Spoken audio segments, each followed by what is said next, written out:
ইতিহাস কেন বললাম যে এই জাতিসংঘের দলিল একটা ইতিহাস হিসাবে থাকবে। যেমন শেখ হাসিনার রাজনীতি ছিল বাংলাদেশের ইতিহাস, তার গণতন্ত্র ধ্বংস করার যে ইতিহাস, এরকম ইতিহাস এতদিন মানুষ বুঝতো কোনটা, যে এই দেশে শেখ হাসিনা ছিল একেবারে ধোয়া তুলসী পাতা, এবং তার নির্বাচনগুলোকে যারা যারা বৈধতা দিয়েছি আমরা, দেশে বিদেশে যারা বৈধতা দিয়েছে, আজকে জাতিসংঘ চোখে আঙ্গুল দিয়ে দেখিয়ে দিল যে শেখ হাসিনার পিরিয়ডটায় যে গণতন্ত্র ছিল না গত 14 বছর যাবৎ, এবং তার নির্বাচনগুলো 14, বিশেষ করে 14, 18 এবং 24-এর নির্বাচনগুলা যে গণতন্ত্র বিসর্জন দিয়া এটা কোনো গণতান্ত্রিক দেশ না, এবং শেখ হাসিনা যে গণতান্ত্রিক ছিল না সেটাকে কঠিনভাবে এস্টাবলিশ করে দিয়েছে এই জাতিসংঘের প্রতিবেদন। 5ই আগস্টের গণঅভ্যুত্থানের পরে বাংলাদেশ থেকে আমাদের প্রফেসর ডক্টর মোহাম্মদ ইউনূস সাহেব জাতিসংঘকে আমন্ত্রণ করেছিলেন যে তোমরা এসে বিষয়টাকে একটু দেখো, তদন্ত করো। এই দাবি তিনি জানাইছিলেন জাতিসংঘের কাছে, এবং জাতিসংঘ সেই দাবিটা মেনে নিছে, এবং একটা সময় জাতিসংঘের প্রতিনিধি দল, মানবাধিকার সংক্রান্ত যে হাইকমিশন, তাদের পক্ষ থেকে একটা টিম বাংলাদেশে আসে, এবং তারা বেশ লম্বা সময় বাংলাদেশ থেকে একটা সারেজমিনে তদন্ত করেন, এবং সম্প্রতি অর্থাৎ গত বুধবার সম্ভবত প্রতিবেদনটা সুইজারল্যান্ডের রাজধানী জেনেভা থেকে প্রতিবেদনটি প্রকাশ করে, এবং এই প্রতিবেদন প্রকাশ উপলক্ষে আয়োজিত অনলাইন ব্রিফিং এ বক্তব্য দেন জাতিসংঘের মানবাধিকার বিষয়ক হাই কমিশনার ফলকার টুর্ক। এবং ওনার এই প্রতিবেদনে, অত বড় প্রতিবেদন আমার পক্ষে পুরাটা পড়া সম্ভব হয় না, যতটুকু জেনেছি 127 পৃষ্ঠার একটা প্রতিবেদন তারা দাখিল করেছে। আস্তে আস্তে দেখবো, কিন্তু চুম্বক যে বিষয়গুলো পেলাম তাতে তারা একটা বিরাট হতাহতের সংখ্যা তুলে ধরছেন। এই হতাহতের মধ্যে বিক্ষোভ ঘিরে নিহত হয়েছে 1400, এবং এই নিহত ব্যক্তিদের মধ্যে 13 জন নারী আছে, এবং এই হত্যাটা হয়েছে 15 জুলাই থেকে 5 আগস্টের মধ্যে, এবং নিহত ব্যক্তিদের মধ্যে 12.5% আছে শিশু, এবং 736 জনের চোখে আঘাত পান, তাদের মধ্যে 506 জনের জরুরি ভিত্তিতে অস্ত্রোপচার করতে হয়েছিল। পুলিশ এবং র্যাব এই সময় গ্রেফতার করে 11,700 জন। এবং বিক্ষোভের সময় যেভাবে হত্যা করা হয় তার একটা প্রতিবেদনে বেরোয় আসে, সেটা হলো শর্টগানের সররা আঘাতে মারা গেছে 12%, পিস্তলের গুলিতে 2%, অন্যান্য উপায়ে মারা গেছে 20%, মিলিটারি রাইফেলের গুলিতে সশস্ত্র বাহিনী যে মানের অস্ত্র ব্যবহার করে তাতে মারা গেছে 66%। এবং এটা পেয়েছে থেকে ঢাকা মেডিকেল কলেজে 130টি মরদেহের ফরেনসিক পরীক্ষার ভিত্তিতে এই রিপোর্টটা পাওয়া গেছে। এবং এই রিপোর্ট তৈরি করছে তারা যে শুধু ঢাকায় ছিল তা নয়, এই প্রতিনিধি দল ঢাকা ছাড়াও চট্টগ্রাম, রাজশাহী, খুলনা, রংপুর, বগুড়া, সিলেট এবং গাজীপুর সহ 8টা জেলা শহরে তারা গিয়েছে, এবং তারা বেশ কয়েক হাজার লোক, আমি যতটুকু জেনেছি হাজার হাজার লোকের বলা চলে, কয়েক হাজার লোকের কাছ থেকে তারা প্রত্যক্ষ পরোক্ষ যারা এগুলি জানেন বা দেখেছেন তাদের কাছ থেকে এই সাক্ষ্য গ্রহণ করেছেন। তার সাথে যে সমস্ত আলামত পাওয়া গেছে, এমনও পাওয়া গেছে যে একটা ছবি পর্যন্ত প্রকাশ করেছে তাদের প্রচ্ছদে। সেই প্রচ্ছদের উপরে তাদের ছবি ছিল নাফিজ নামে একজনের, প্রচ্ছদের উপরে এই ছবিটা তারা লাগিয়েছে, যে নাকি একটা রিক্সায় রড ধরে ঝুলতে ছিল, তাকে নিয়ে যাওয়া হচ্ছিল। তার মানে এইভাবে প্রত্যক্ষ এবং পরোক্ষ সাক্ষ্যের ভিত্তিতে একটা নিরপেক্ষ প্রতিবেদন তারা দাখিল করেছে।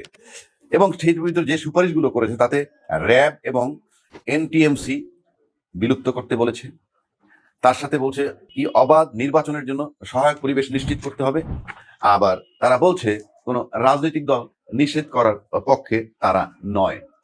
এখন এই কথাগুলা, রিপোর্টগুলো আসার পরিপ্রেক্ষিতে আমরা এই যে কোনো রাজনৈতিক দল নিষিদ্ধ করার পরিপ্রেক্ষিতে তারা না, তার জন্য কথাটা বলছি যে আওয়ামী লীগকে এখানে কেউ নিষিদ্ধ করতে চায়, নিষিদ্ধের দাবিও তুলেছে, কিন্তু আমার কাছে যেটা মনে হচ্ছে রিপোর্টটা যেটা করলো, এই একটা রিপোর্টের ভিত্তিতে প্রথম কথা হইলো যে ইউনূস সাহেব যে তদন্তটা তাদেরকে দিয়ে করাইলো ইউএন জাতিসংঘ, তাতে যে রেজাল্টটা হবে সেটা হলেই কেউ বলতে পারবে না যে এটা এই দেশের এই সরকারের একটা মন গড়া রিপোর্ট, কারণ এটা জাতিসংঘের। এবং জাতিসংঘ যে দলিলটা তৈরি করছে সেখানে একদম নিরপেক্ষভাবে আওয়ামী লীগ পার্টিকুলার না বললে কোনো রাজনৈতিক দল নিষিদ্ধ না করার সুপারিশ তারা করেছে। তার মানে আওয়ামী লীগ এত ভয়ানক কর্মকাণ্ড করছে, তাদের ভিতরে মাস্টার মাইন্ড হিসেবে সে মানে খুনি হিসাবে তাকে আইডেন্টিফাই করে ফেলছে শেখ হাসিনাকে, তার দোসর যারা ছিল আসাদুজ্জামান কামাল বা অন্যান্য রাষ্ট্রীয় অর্গান যারা সম্পৃক্ত ছিল প্রশাসনের, সবার কথাই উনি বলেছেন। বলার পরে এইরকম একটা ইয়েতে তাকে তো বলতে পারতো যে তারা রাজনৈতিক দল নিষিদ্ধ করুক আওয়ামী লীগের, এটা বলতে পারতো। এটা দিয়েই বোঝা যায় যে তারা একটা নিরপেক্ষ প্রতিবেদন করার চেষ্টা করেছে, এবং আমার মতে তাই হয়েছে। এবং তারা রাজনৈতিক দলটা শুধু না, তারা এটাও বলছে যে অবাধ নির্বাচনের, ইনক্লুসিভ নির্বাচনের জন্য পরিবেশ নিশ্চিত করতে হবে। মানে এটা দিয়ে বুঝাইছে যে দেশটায় গণতন্ত্র ছিল না শেখ হাসিনার আমলে। যেই দেশে সুস্থ গণতন্ত্র না থাকে বা শক্ত মজবুত গণতন্ত্র না থাকলেই সেই দেশে সরকার এরকম স্বৈরাচার হয়, এবং এই স্বৈরাচারিত্ব টিকিয়ে রাখার জন্য তাকে এই সমস্ত পন্থা অবলম্বন করতে হয়। সে কারণে তারা এটাকে প্রতি গুরুত্ব দিছে। এখন আমি যেটা বলতে চাচ্ছি যে এই রিপোর্টে যেগুলো বেরিয়ে আসছে অনেক কিছু, যে হতাহত বললামই, বিচার বিরুদ্ধে হত্যা, নির্বিচারে মারণাস্ত্র দিয়ে পুলিশ গুলি, গ্রেফতার, নির্যাতন, এবং সবচেয়ে বড় যে জিনিসটা তুলে আসছে, চিকিৎসা নিতে দেয় নাই। এটা হইলো মানে আরো বেশি অমানবিক কর্মকাণ্ড, যে একজন আহত ব্যক্তিকে চিকিৎসা নিতে পর্যন্ত তারা বাধাগ্রস্ত করছে এই শেখ হাসিনা ফ্যাসিস্ট। এখন প্রশ্ন হলো যে তাহলে রাজনৈতিক দল তো নিষিদ্ধ করতে চাই দেশে অনেকে, সম্প্রতি বিএনপিও বলেছে, অনেকেই বলছেন নিষিদ্ধ করতে। এই কথা থেকে আমি একটা নিরপেক্ষতা পাই। এখন সবচেয়ে বড় কথা হলো ইউএন একটা নিরপেক্ষ রিপোর্ট দেওয়ায় আওয়ামী লীগের জন্য যে ক্ষতিটা দাঁড়াইলো, এক হইলো আওয়ামী লীগ এখন পৃথিবীর যে কোনো দেশেই যাক, যার সাথেই কথা বলুক, এটা একটা আন্তর্জাতিক দলিল হয়েছে আওয়ামী লীগের বিরুদ্ধে।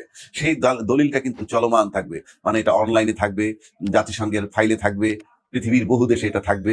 কার সাথে কথা বলবে, যখনই কথা বলতে যাবে আওয়ামী লীগ, তখনই তাদের সামনে এই দলিল দস্তাবেজ উপস্থাপন করবে।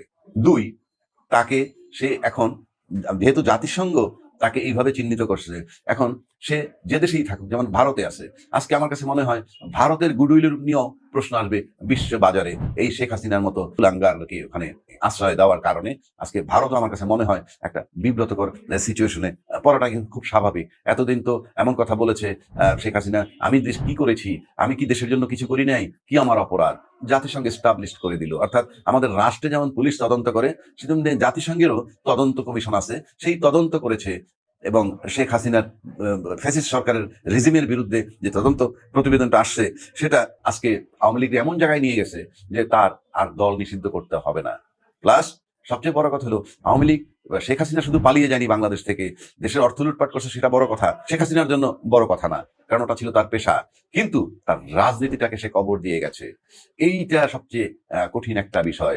এবং এই মানবাধিকার মামলা যে আমাদের আন্তর্জাতিক ট্রাইব্যুনালে যে মামলা হয়েছে, আজকে এই সাক্ষী, এই দলিলটা একটা বিরাট আলামত বা সাক্ষ্য হিসাবে গ্রহণযোগ্য হবে বলে আমি মনে করি। এবং ইউনূস সাহেবের নেতৃত্বে যদি এটা হয়, তাহলে যারা এই প্রতিবেদন তৈরি করছে, আমরা যেমন এখানে মামলা টামলা করলে অনেক অ্যাডভোকেট কমিশনার নিয়োগ করে কোর্টে, এবং তার প্রতিবেদন দাখিল করতে বলে দাখিল করে, তারপরে তাকে ডেকে সাক্ষী হিসাবে তাকে উপস্থাপন করা হয়। এবং আজকে এই মামলায় জাতিসংঘের যারা প্রতিবেদন তৈরি করেছে তাদেরকে যদি সাক্ষী হিসাবে আনে, সেটা একটা বিরাট সহায়ক হবে বলে, এই আন্তর্জাতিক ট্রাইব্যুনালের বিচারটা করার জন্য একটা বিরাট সহায়ক হবে, এটা আমি মনে করি। এবং এই দলিলটা ইতিহাস, যেমন ইতিহাস কেন বললাম, যে এই জাতিসংঘের দলিল একটা ইতিহাস হিসাবে থাকবে। যেমন শেখ হাসিনার রাজনীতি ছিল বাংলাদেশের ইতিহাস, তার গণতন্ত্র ধ্বংস করার যে ইতিহাস, এরকম ইতিহাস এতদিন মানুষ বুঝতো কোনটা, যে এই দেশে শেখ হাসিনা ছিল একেবারে ধোয়া তুলসী পাতা, এবং তার নির্বাচনগুলোকে যারা যারা বৈধতা দিয়েছি, আমরা দেশে বিদেশে যারা বৈধতা দিয়েছে, আজকে জাতিসংঘ চোখে আঙ্গুল দিয়ে দেখিয়ে দিল যে শেখ হাসিনার পিরিয়ডটায় যে গণতন্ত্র ছিল না গত 14 বছর যাবৎ, এবং তার নির্বাচনগুলো বিশেষ করে 14, 18 এবং 24-এর নির্বাচনগুলা যে গণতন্ত্র বিসর্জন দিয়া, এটা কোনো গণতান্ত্রিক দেশ না, এবং শেখ হাসিনা যে গণতান্ত্রিক ছিল না, সেটাকে কঠিনভাবে এস্টাবলিশ করে দিয়েছে এই জাতিসংঘের প্রতিবেদন। তো আমরা যেটা ব্যক্তিগতভাবে আমি মনে করি, যে বাংলাদেশের শেখ হাসিনা যে একজন ব্যক্তি ছিলেন, পৃথিবীর কারোর সাথে তার কোনো যোগাযোগ ছিল না, পৃথিবীর কোনো দেশের প্রতিবেশী দেশের সাথে তার ভালো যোগাযোগ ছিল, সেটা আমরা জানি, কিন্তু পৃথিবীর কোনো একটা দেশের কারোর সাথে তার বিন্দুমাত্র যোগাযোগ ছিল না। আজকে মানে ইউনূস সাহেব এমন একটা জায়গায় বাংলাদেশকে নিয়ে বসে আছে, যে আজকে ইউনূস সাহেবকে ব্যাপারে কিছু বলতে হইলে, কোনো দেশের জন্য যদি এটা সমস্যা হয়, তাহলে সেই দেশকেও ছুটতে হচ্ছে আমেরিকার কাছে, এবং আমেরিকার কাছে অভিযোগ উত্থাপন করতেছে। বিষয়টা এরকম, মানে আমাদের একটা জিনিস বুঝতে হবে, যে ধরা যাক যে কোনো একটা জুনিয়র লয়ার আমার সাথে বেয়াদবি করলো, তখন আমি তাকে জুনিয়র, কিন্তু অনেক জুনিয়র আমার সাথে বেয়াদবি করলো, কিন্তু আমি গিয়ে দেখা গেল অন্য সিনিয়র লয়ার যারা আছে তাদের কাছে তার বিরুদ্ধে নালিশ করলাম যে সে এরকম। এটার মানে হলো এই যে আমি কোনো অ্যাকশন তার বিরুদ্ধে নিতে পারতেছি না, তো সে কারণে আমাকে অন্যান্য সিনিয়র লয়ারের কাছে বলতে হচ্ছে, কিংবা তার সিনিয়র লয়ারের কাছে বলতে হচ্ছে। ঠিক একইভাবে আজকে বাংলাদেশ ইস্যুতেও আমেরিকার সাথে হয়তো বহু দেশই আলাপ আলোচনা করবে যে এটা কি করা যায়। তার মানে হচ্ছে এই এমন একটা লোক বসানো হয়েছে, এটা যদি ধরা যাক যে কেউ যদি মনে করে যে এরকম ব্যক্তিকে চায় নাই, তাতেও তাকে কিছু বলতে পারা যাচ্ছে না, কিন্তু চলে যেতে হচ্ছে আমেরিকায় এবং সেখানে এটা উপস্থাপন করার চেষ্টা হচ্ছে। এটা কিন্তু আমাদের বুঝতে হবে। এবং ইউনূস সাহেব এখন যে জায়গাটায় আছে, তাতে করে যে জিনিসটা তৈরি করে দিল আওয়ামী লীগের বিরুদ্ধে, বাংলাদেশ কেন বিশ্বের কোথাও আর আওয়ামী লীগ দাঁড়াতে পারবে বলে মানে কোথাও উপস্থাপনই করতে পারবে না। পৃথিবীর সাথে তো যোগাযোগ নাই, আর উপস্থাপনা করতে পারবে না। এই একটা ইউএন জাতিসংঘের এই প্রতিবেদন সবচেয়ে বেশি ক্ষতি করে দিল বাংলাদেশ থেকে, বিতাড়িত করে দিল আওয়ামী লীগ রাজনীতির। সুতরাং এখন আওয়ামী লীগ দল বাতিল করা, রাখা না রাখা, অল দিজ আর ইমেটেরিয়াল। কি করে এই এই প্রতিবেদন থেকে মুক্তি পাবে সেই চিন্তা করা উচিত আওয়ামী লীগের। বাংলাদেশে তো ভালো, পৃথিবীর কোথাও তাদের আর কোনো রাজনীতি নাই। যে যেখান থেকে যে ফর্মে কথা বলো, এই প্রতিবেদন এই কথাগুলো আসবে। ইতিমধ্যে ইন্ডিয়ার মিডিয়াও এই সমস্ত বিষয়ে কথা আসছে এরকম যে এই প্রতিবেদন হওয়ার পর হাসিনা এখন একেবারে অগ্রহণযোগ্য, এবং তাকে যদি এখানে লম্বা সময় থাকতে দেয়, তাতে শেখ হাসিনাকে কেন্দ্র করে ইন্ডিয়ার রাজনীতিতেও বিভাজন হওয়ার সম্ভাবনা দেখা দিচ্ছে। কারণ আন্তর্জাতিক পরিমণ্ডলে এরকম একজনকে ভারতে রাখে, আর ভারতের যদি ক্ষতিগ্রস্ত হয়, আমার কাছে মনে হয় সেটা কতক্ষণ এই ক্ষতি তারা মেনে নিবে আমরা ঠিক জানি না। সুতরাং আওয়ামী লীগের রাজনীতি কবর হতে যাচ্ছে, এবং লায়াবিলিটিস শেখ হাসিনা এখন প্রতিবেশী দেশে আছে, তাদের কাছে লায়াবিলিটিস, এতে আমার ব্যক্তিগতভাবে কোনো সন্দেহ নাই। সুতরাং চিন্তা করতে হবে কি করবে আওয়ামী লীগ। আওয়ামী লীগের রাজনীতি বাংলাদেশ থেকে শেষ হয়ে গেছে। আর দল নিষিদ্ধ করার পক্ষে বলে নাই, এটার মানে হচ্ছে বিচার কার্য। বিচার কার্য যদি করে, তাহলে আর আওয়ামী লীগের অস্তিত্ব থাকবে না। এদের যদি বিচার করে, 5 জন 10 জন 15 জন 20 জন টপ লেভেলের ইনক্লুডিং হাসিনা যদি পানিশমেন্ট পেয়ে যায়, আর বাংলাদেশে আওয়ামী লীগের রাজনীতি আর থাকবে না। সেই আলোকে এই আওয়ামী লীগের মতো দলরে নিষিদ্ধ করতে গিয়ে সময় নষ্ট করা কিংবা এটি নিয়ে প্রক্রিয়া শুরু করার কোনো প্রয়োজন আছে বলে আমি ব্যক্তিগতভাবে মনে করি না। আওয়ামী লীগের রাজনীতি, আওয়ামী লীগ দল সবকিছু শেখ হাসিনা একার নেতৃত্বে দীর্ঘ 14 বছর বসে কবর দিয়ে গেছে। সুতরাং এটার দায় দায়িত্ব আওয়ামী লীগের সভানেত্রী এবং আওয়ামী লীগের যারা মাস্টার মাইন্ড, যারা এই অপকর্মগুলো করেছে, গণতন্ত্রকে ধ্বংস করেছে। সুতরাং আর নিষেধ করার প্রয়োজন নাই।